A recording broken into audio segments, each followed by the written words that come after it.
एक घने जंगल में एक बड़ा नर्म दिल डायनासोर आराम से पौधे खा रहा था।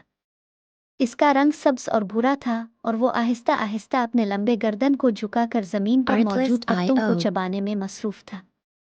अचानक एक छोटा सा बच्चा डायनासोर जिसका रंग चमकदार पीला था झाड़ियों के पीछे से नमूदार हुआ। इसके बड़ी बड़ी आंखों में तजस्सुस था और वो बड़े डायनासोर को हैरत से देख रहा था।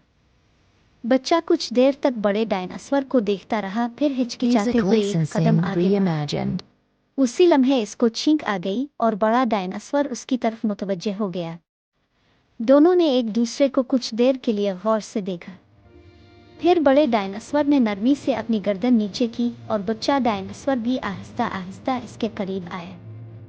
दोनों की नाकें नरमी से टकराईं और उनके दरमियान फौरी तौर पर एक दोस्ताना ताल्लुक कायम हो गया। बड़ा डायनासोर बच्चे को अपने साथ जंगल की मुहिम पर ले गया। वो बच्चे को मुख्तलिफ पौधे और छोटे जानवर दिखाता रहा। बच्चा हर चीज को हैरत से देख रहा था। जब वो एक दरिया के पास पहुंचे तो बच्चा जोश और खरोश में दरिया को पार करने की कोशिश करने लगा, मगर फिसल कर पानी में गिरने लगा। बड़ा डायनासोर फौरन आगे बढ़ा और इसे अपनी टांग के सहारे वापस खुश्की पर ले आया। बच्चा खौफजदा हो गया था, मगर बड़े डायनासोर की मौजूदगी में इसे फौरन ही सुकून महसूस हुई। बाद में दोनों खेलने लगे। बड़ा डायनासोर अपनी दम से पानी के छींटे उड़ाता और बच्चा खुशी से उछलता कूदता। फिर वो छुपने की कोशिश करते। बड़ा डायनासोर एक दरख्त के पीछे छुपने की कोशिश करता, मगर उसकी बड़ी जसामत की वजह से दरख्त के पीछे पूरी तरह छप न पाता और बच्चा इसकी नाक को देखकर हंसी में छूट जाता।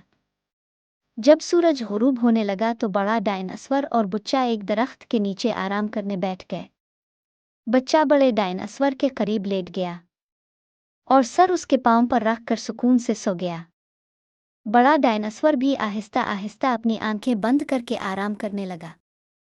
दोनों ने मिलकर गुरूब आफ्ताब को देखा और जंगल में एक नरम सी खामोशी छा गई।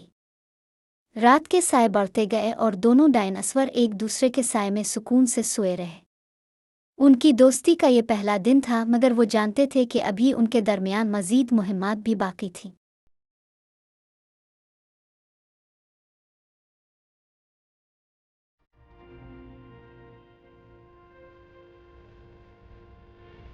Artlist.io